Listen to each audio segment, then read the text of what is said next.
창세기 47장. 요셉이 파라오에게 가서 말했습니다. 제 아버지와 형제들이 가나안에서 이리로 왔습니다. 그들은 양과 소와 모든 재산을 가지고 왔습니다.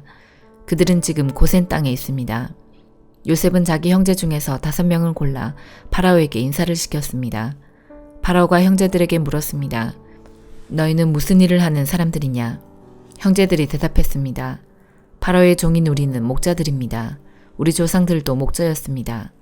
형제들이 파라오에게 말했습니다. 우리는 이 땅에서 살려고 왔습니다. 가나안 땅에는 짐승들에게 먹일 풀이 없습니다. 그곳은 가뭄이 매우 심합니다. 그러니 우리를 고센 땅에서 살게 해주십시오. 파라오가 요셉에게 말했습니다. 그대의 아버지와 형제들이 그대에게 왔소. 이집트 땅이 그대 앞에 있으니 그대의 아버지와 형제들에게 가장 좋은 땅을 주시오. 그들을 고센 땅에서 살게 하시오. 그리고 그들 중에서 뛰어난 목자가 있으면 내 양떼와 소떼를 치게 하시오. 그 후에 요셉은 자기 아버지 야곱을 모시고 와서 파라오에게 인사를 시켰습니다. 야곱이 파라오에게 복을 빌어 주었습니다. 파라오가 야곱에게 말했습니다. 그대는 나이가 어떻게 되시오? 야곱이 파라오에게 말했습니다. 제가 이 세상을 떠돌아다닌 횟수가 130년이 되었습니다. 제 조상들보다는 짧게 살았지만 고통스러운 삶이었습니다. 이 말을 하고 나서 야곱은 다시 파라오에게 복을 빌어주고 그 앞에서 물러나왔습니다. 요셉은 파라오가 말한 대로 자기 아버지와 형제들에게 이집트에서 가장 좋은 땅을 주었습니다. 그 땅은 라암세스 성에서 가까웠습니다. 그리고 요셉은 자기 아버지와 형제들과 그들의 모든 식구에게 필요한 음식을 주었습니다. 가뭄이 더 심해져서 온 땅 어느 곳에도 먹을 것이 없었습니다. 이집트 땅과 가나안 땅은 가뭄 때문에 살기가 더욱 힘들어졌습니다. 요셉은 이집트와 가나안에 돈이란 돈은 다 모아들였습니다. 사람들은 곡식을 사기 위해 요셉에게 돈을 치렀습니다. 요셉은 그 돈을 파라오의 왕궁으로 가지고 갔습니다. 그러자 얼마 지나지 않아 이집트와 가나안 땅 사람들의 돈은 다 떨어지고 말았습니다. 그래서 그들은 요셉에게 나아가 먹을 것을 좀 주십시오. 돈이 다 떨어졌다고 해서 총리님이 보시는 앞에서 죽을 수야 없지 않겠습니까? 하고 말했습니다. 요셉은 이렇게 대답했습니다. 돈이 다 떨어졌다면 가축을 가지고 오너라. 그러면 먹을 것을 주겠다. 그리하여 사람들은 가축들을 요셉에게 가지고 왔습니다. 요셉은 말과 양과 소와 나귀를 받고 대신 먹을 것을 주었습니다. 이처럼 요셉은 그 해의 가축을 받고 대신 먹을 것을 주었습니다. 그 다음 해에 백성들이 요셉에게 와서 말했습니다. 이제 우리에게는 남은 돈이 없습니다. 그리고 우리 짐승들도 다 총리님의 것이 되었습니다. 이제는 우리 몸과 우리 땅 말고는 남은 것이 없습니다. 우리와 우리 땅이 총리님 보시는 앞에서 죽게 되어버렸습니다. 우리 땅을 사시고 그 대신 먹을 것을 주십시오. 그러면 우리는 우리 땅과 더불어 파라오의 종이 되겠습니다. 밭에 심을 씨앗을 좀 주십시오. 그러면 우리는 죽지 않고 살 것입니다. 그리고 땅도 못 쓸 땅이 되지 않을 것입니다. 그리하여 요셉은 이집트의 모든 땅을 사들여 파라오의 것으로 만들었습니다. 모든 이집트 사람이 요셉에게 자기 밭을 팔았습니다. 가뭄이 너무 심했기 때문입니다. 이제 모든 땅은 파라오의 것이 되었습니다. 요셉은 이집트의 이쪽 끝에서 저쪽 끝까지의 모든 백성들을 노예로 만들었습니다. 요셉이 사들이지 않은 땅은 제사장들의 땅뿐이었습니다. 제사장들은 파라오가 주는 것으로 먹고 살았기 때문에 땅을 팔 필요가 없었습니다. 제사장들은 음식을 살 돈을 가지고 있었습니다. 요셉이 백성들에게 말했습니다. 내가 너희와 너희 땅을 사들여서 왕에게 드렸다. 이제 내가 너희에게 씨앗을 줄 터이니 그것을 너희 밭에 심어라. 추수 때가 되면 너희가 거둔 것의 5분의 1을 파라오께 바쳐야 한다. 나머지 5분의 4는 너희가 가져도 좋다. 그것을 씨앗으로도 이용하고 너희와 너희 가족과 너희 자식들의 음식으로 삼도록 하여라. 백성들이 말했습니다. 총리님은 우리 목숨을 구해주셨습니다. 총리님의 뜻이라면 우리는 파라오의 노예가 되겠습니다. 그리하여 요셉은 이집트에 법을 세웠습니다. 그 법은 오늘날까지 내려오고 있습니다. 땅에서 나는 모든 것의 5분의 1은 파라오의 것입니다. 파라오의 것이 되지 않은 땅은 제사장들의 땅뿐이었습니다. 이스라엘 백성들은 그 뒤로도 이집트의 고센 땅에서 살았습니다. 그들은 그곳에서 재산도 얻고 자녀들도 많이 낳아서 번성하게 되었습니다. 이스라엘이라고도 부르는 야곱은 이집트에서 17년을 살았습니다. 그래서 야곱의 나이는 147살이 되었습니다. 이스라엘은 자기가 곧 죽을 것이라는 것을 알고 아들 요셉을 불러 말했습니다. 네가 나에게 효도할 마음이 있다면 네 손을 내 다리 아래에 넣어라. 그리고 나를 이집트 땅에 묻지 않겠다고 약속하여라. 내가 죽으면 나를 이집트에서 옮겨서 내 조상들이 누워 계신 곳에 묻어라. 요셉은 아버지 말씀대로 하겠습니다 하고 대답했습니다. 야곱이 말했습니다. 그렇게 하겠다고 약속하여라. 이에 요셉은 그렇게 하겠다고 야곱에게 약속했습니다. 그러자 이스라엘은 침대맡에 엎드려 하나님께 예배드렸습니다. 누가복음 1장 1절에서 38절. 우리 가운데서 일어난 일에 대하여 차례대로 쓰려고 한 사람들이 많이 있었습니다. 이 사람들은 처음부터 이 일을 목격한 사람들, 즉 말씀의 종들이 우리에게 전하여 준 대로 기록하였습니다. 존귀하신 데오빌로 각하, 저도 이 모든 일을 처음부터 자세히 조사하였으므로 이 일을 가깝게 차례대로 기록하여 드리는 것이 좋다고 생각합니다. 이는 이미 배우신 것들이 모두 사실이라는 것을 알게 하려는 것입니다. 유대왕 헤롯 시절에 아비아주의 사가랴라고 하는 제사장이 한 사람이 있었습니다. 그의 아내는 아론 가문의 딸로 이름은 엘리사벳이었습니다. 이들은 하나님 앞에서 의로운 사람이었습니다. 이들은 하나님의 모든 계명과 법도를 흠잡을 데 없을 정도로 잘 지켰습니다. 그런데 이들에게는 자식이 없었습니다. 엘리사벳은 임신할 수 없는 여자였고 두 사람 모두 너무 나이가 많았습니다. 사가랴가 자기 조의 차례가 되어서 하나님 앞에서 제사장으로 일하고 있을 때 제사장 임무를 맡는 관례를 따라 제비를 뽑았습니다. 사가랴가 주님의 성전에 들어가 향을 피우는 사람으로 뽑혔습니다. 분향 시간에 다른 사람들은 밖에서 기도를 하고 있었습니다. 그때 주님의 천사가 사가랴 앞에 나타나 분향하는 제단 오른쪽에 섰습니다. 사가랴는 천사를 보고 매우 놀라서 두려움에 휩싸였습니다. 천사가 그에게 말했습니다. 사가랴야, 두려워하지 마라. 네 기도를 하나님께서 들으셨다. 네 아내 엘리사벳이 아들을 가지게 될 것이다. 그의 이름을 요한이라고 하여라. 그 아들은 너에게 기쁨과 즐거움이 될 것이다. 또한 많은 사람들이 그가 태어남을 즐거워할 것이다. 그 아들은 하나님 앞에서 큰 인물이 될 것이다. 그는 포도주와 술을 마시지 않으며 어머니 뱃속에 있을 때부터 성령으로 충만해질 것이다. 그는 이스라엘 자손들 중에서 많은 사람들을 주 하나님께로 돌아오게 할 것이다. 그는 엘리야의 심령과 능력을 가지고 주님보다 먼저 올 것이다. 그래서 아버지의 마음을 자녀에게로 향하게 하며 순종하지 않는 사람들을 의인의 지혜로 돌아서게 할 것이다. 그래서 사람들에게 주님을 맞을 준비를 하게 할 것이다. 사가랴가 천사에게 말하였습니다. 이 일이 일어날지 제가 어떻게 알겠습니까? 저는 늙었고 제 아내 또한 늙었습니다. 천사가 사가랴에게 대답하였습니다. 나는 하나님 앞에서 섬기고 있는 가브리엘이다. 하나님께서 이 기쁜 소식을 전하라고 나를 너에게 보내셨다. 들어라. 때가 되면 이루어질 내 말을 네가 믿지 않았으므로 이 일이 이루어질 때까지 너는 말을 하지 못하게 될 것이다. 사람들이 밖에서 사가랴를 기다리고 있었습니다. 사람들은 그가 성전에서 늦어지는 것을 이상하게 생각하였습니다. 사가랴가 밖으로 나왔는데 아무 말도 할 수 없었습니다. 사람들은 그가 성전 안에서 환상을 본 줄 알게 되었습니다. 사가랴는 단지 손짓만 할 뿐 말을 하지 못했습니다. 제사장 직무기간이 끝난 뒤에 사가랴는 집으로 돌아갔습니다. 그 후에 엘리사벳이 임신하게 되었습니다. 그녀는 임신한 후 5달 동안 집 밖에 나오지 않았습니다. 그녀가 말했습니다. 주님께서 나를 너그러이 돌보아주셔서 아이를 주심으로 사람들로부터 당하는 내 부끄러움을 없애주셨다. 임신한 후 6째 달에 하나님께서 가브리엘 천사를 나사렛이라고 하는 갈릴리의 한 마을로 보내셨습니다. 가브리엘은 다윗 가문의 요셉이라고 하는 사람과 약혼한 처녀에게 가게 되었습니다. 이 처녀의 이름은 마리아였습니다. 천사가 마리아에게 와서 말했습니다. 은혜를 입은 여인이여 기뻐하여라. 주께서 당신과 함께하길 빈다.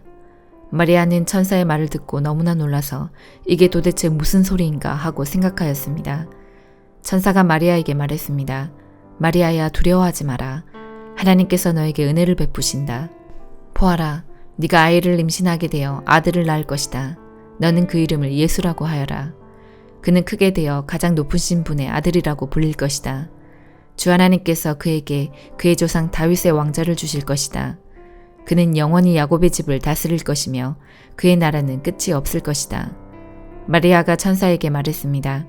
나는 남자를 알지 못하는 처녀인데 어떻게 이런 일이 있을 수 있습니까? 천사가 마리아에게 대답했습니다. 성령이 너에게 내려오시고 가장 높으신 분의 능력이 너를 감싸주실 것이다. 태어날 아이는 거룩한 분 하나님의 아들이라고 불릴 것이다. 보아라, 네 친척 엘리사벳도 나이가 많지만 임신하였다. 그녀는 임신하지 못한다고 생각하였으나 벌써 임신한 지 6달이 되었다. 하나님께서는 하지 못하실 일이 없다. 마리아가 말했습니다. 보소서, 저는 주님의 여종이오니 당신의 말씀대로 제게 이루어질 것을 믿겠습니다. 그러자 천사가 마리아에게서 떠나갔습니다. 욥기 13장. 보게나, 이런 것들을 내 눈으로 보고 내 귀는 들어서 깨달았다네. 자네들이 아는 것은 나도 알고 있으니 내가 자네들보다 못하지도 않다네. 그러니 나는 오직 전능자에게만 말씀드리고 나의 처지에 대해 하나님과 의논하고 싶다네. 자네들은 거짓말쟁이들이며 돌팔이 의사와 같군. 자네들 입 좀 다물 수 없나? 그렇게 하는 것이 현명할 걸세. 내 주장에 귀를 좀 기울여주게. 내 간청을 이해해주게나. 자네들은 하나님을 위한다면서 그런 허튼 소리와 거짓말을 하는가? 그분께 안첨을 하자는 것인가? 하나님을 위하여 변호를 한다는 것인가? 그분이 자네들 속마음을 다 아시겠지. 자네들은 사람을 속이듯 그분을 속일 수 있다고 믿나? 자네들이 계속 불공평하게 행하면 분명히 그분이 자네들을 꾸짖으실 걸세. 그분이 그의 위엄으로 자네들을 놀라게 하시고 공포에 떨게 하실 거야. 자네들의 교훈은 어떤 쓰레기 더미에서 가져왔나? 자네들 주장은 어디 흙더미에서 가져왔나? 제발 입 다물고 내 말 좀 들어보게나. 무슨 일이 일어나더라도 내가 당할 것 아닌가? 내가 내 자신을 위험에 밀어넣게 되어도 내 생명을 스스로 지킬 것이네. 비록 그분이 날 죽이실지라도 나는 그분을 믿고 내 주장을 굽히지 않을 걸세. 오직 그것만이 내가 사는 길이라 믿네. 악인은 그분 앞에 감히 나아갈 수도 없기 때문이지. 내 말 좀 들어주게나. 제발 내 말에 귀를 기울여주게나. 난 내 주장을 이야기했고 마침내 옳다고 인정받을 거라 확신하네. 누가 내 주장을 꺾을 수 있나? 만약 그럴 자가 있다면 난 입을 다물고 죽겠네. 하나님, 제발 2가지 소원을 들어주십시오. 그러면 주를 피하지 않겠습니다. 제게서 당신의 손을 치워주시고 공포에 사로잡혀 떨지 않게 해주십시오. 제게 말씀하시면 대답하겠습니다. 아니면 제가 묻는 말씀에 대답해 주십시오. 저의 허물과 죄가 얼마나 많습니까? 제가 반역한 일과 죄를 보여주십시오. 왜 당신은 저를 피하시고 원수 취급하십니까? 바람에 날리는 낙엽과 같은 저를 왜 괴롭히십니까? 마른 풀과 같은 저를 왜 쫓아오시나요? 당신은 저의 죄를 모두 기록하시고 어렸을 때의 잘못을 갚으십니다. 당신께서 제 발을 착고에 채우시고 걸음마다 지켜보시고 내 발자국까지 추적하시니 내가 썩는 물건처럼 썩어져 가고 좀먹은 옷처럼 생명이 약해져 갑니다. 고린도전서 1장. 하나님의 뜻에 따라 그리스도 예수의 사도로 부르심을 받은 나 바울과 형제 소스데데는 고린도에 있는 하나님의 교회와 그리스도 예수 안에서 거룩하게 된 사람들에게 이 편지를 씁니다. 여러분은 방방곡곡에서 우리 주 예수 그리스도의 이름으로 부르는 모든 사람들과 함께 거룩한 사람으로 부르심을 받았습니다. 예수 그리스도는 우리의 주님이시며 또한 이 모든 사람들의 주님이 되십니다. 하나님 우리 아버지와 주 예수 그리스도께서 여러분에게 은혜와 평강을 주시기를 바랍니다. 그리스도 예수 안에서 여러분에게 주신 하나님의 은혜로 말미암아 나는 늘 하나님께 감사드립니다. 여러분은 예수 그리스도 안에서 모든 말하는 것과 모든 지식 등 모든 면에서 풍성하게 되었습니다. 내가 이렇게 말씀드리는 것은 그리스도에 관하여 증언한 것이 여러분 안에서 확고해졌기 때문입니다.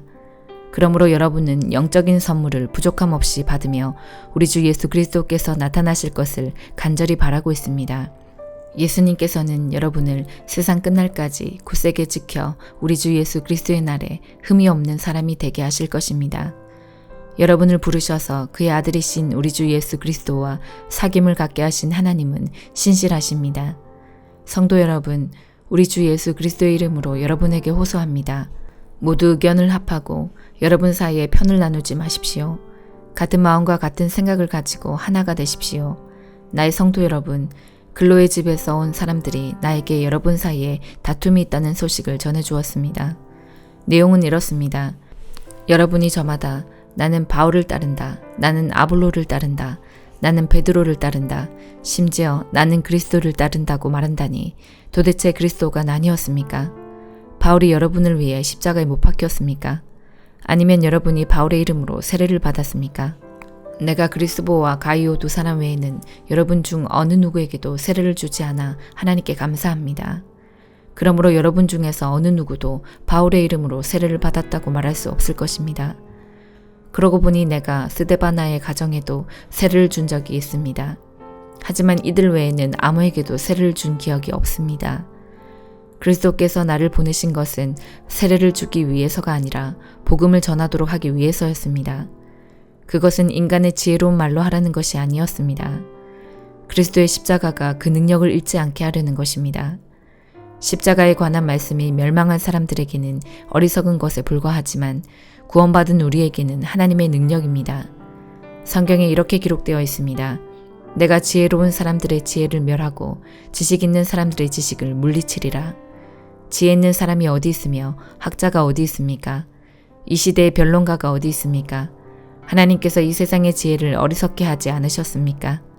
세상이 자기의 지혜를 통해서는 하나님을 알지 못하게 하신 것이 하나님의 지혜입니다. 그래서 하나님께서는 우리가 전하는 어리석어 보이는 말씀 선포로 믿는 사람들을 구원하기를 기뻐하셨습니다.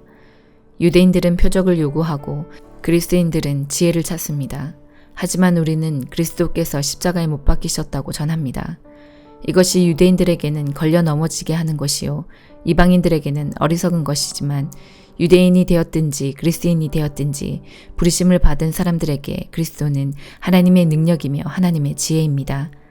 하나님의 어리석음이 사람의 지혜보다 더 지혜로우며 하나님의 약함이 사람의 강함보다 더 강합니다. 성도 여러분, 하나님께서 여러분을 부르셨을 당시 여러분의 모습이 어떠했는지를 생각해 보십시오. 세상의 표준으로 볼 때 지혜 있는 사람이 많지 않았고 권력 있는 사람도 많지 않았으며 가문 좋은 사람도 많지 않았습니다. 그러나 하나님께서는 지혜로운 것들을 부끄럽게 하시려고 세상의 미련한 것들을 선택하셨고 강한 것들을 부끄럽게 하시려고 세상의 약한 것들을 선택하셨습니다. 하나님께서는 세상의 비천한 것들과 멸시받는 것 그리고 아무것도 아닌 것들을 선택하여 유력한 것들을 멸하셨습니다. 이것은 하나님 앞에서 어느 누구도 자랑하지 못하게 하기 위해서였습니다. 그러나 여러분은 이러한 하나님에게서 나서 예수 그리스도 안에 있게 되었습니다. 예수님은 하나님께로부터 오는 우리의 지혜와 의와 거룩함과 구속이 되셨습니다. 그러므로 성경에 기록되었듯이 자랑하는 자는 주님 안에서 자랑하십시오. 아멘.